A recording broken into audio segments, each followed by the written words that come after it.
Welcome to Perfect Vocals Academy YouTube channel. If you want to learn audio engineering from top to bottom, please subscribe to the YouTube channel. Be sure to turn on notifications so you know every single week when we release a new tutorial. Hey guys, welcome to the Perfect Vocals Academy channel. I wanted to go over the most effective mixing process. I've been trying to dumb things down and just make things a little more simpler and not always about a certain plugin or certain sound, just an overall guideline. So the most effective mixing process goes kind of like this. When I get a song to mix, I bring in the stems, obviously set the tempo in the grid, make sure that everything's lining up.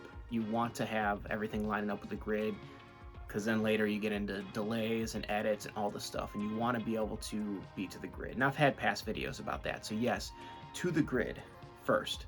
Once it's to the grid, I bring out my master fader and I bring everything down. If it's clipping, I kind of get the level to where it's about 3/4 of the way up the master fader. I just like to sit there and let the song just kind of play, touch some levels, just do a little static mix, kind of like if you were to do a rough mix for a song, just pulling levels, no EQs, no compression, nothing like that. Just listening to the problems, taking in the problems, you know, letting this stuff just sink in. So first I like to do that. Next I like to move on to edits.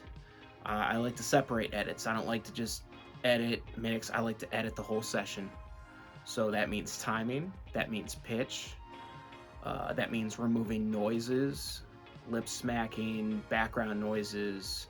I get a lot of tracks to where the mic isn't isolated enough, so you got a roomy sound, so I'll bring out isotope RX, isotope denoise is what I use, and just try to eliminate some of the sound of that room. Once I get the edits down, nudging things around, getting the timings and the vocals to hit better, pitch correcting with Melodyne, Autotune, whatever I choose. Like I said, getting rid of noises. It should sound very clean with no compression, no EQ, no reverb, no delay, nothing.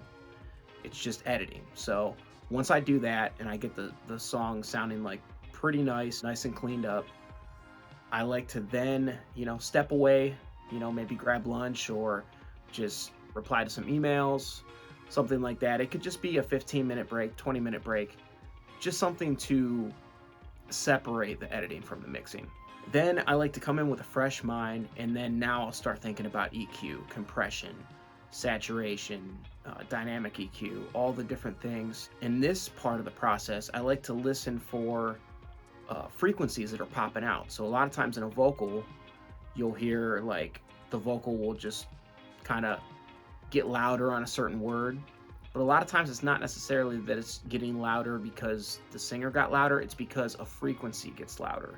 So I'm listening for like problem frequencies, and then we get into subtractive EQ and, finding that frequency that popped out in the vocal and ducking that out some.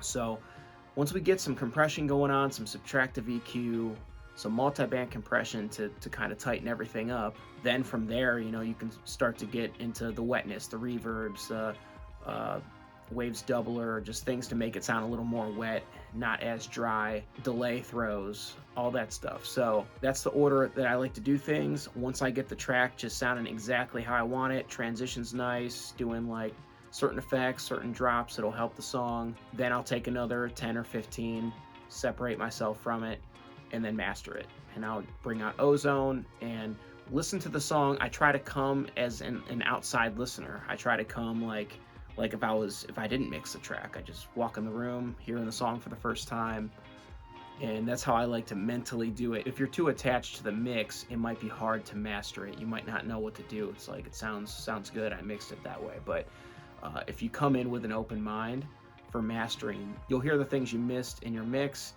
and you'll be able to, as an outside listener, just make those adjustments.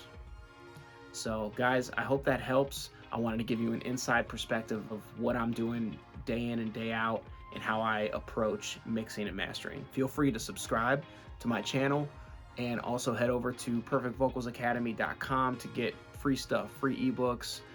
There's some products on the products page if you're into that, and have a good one.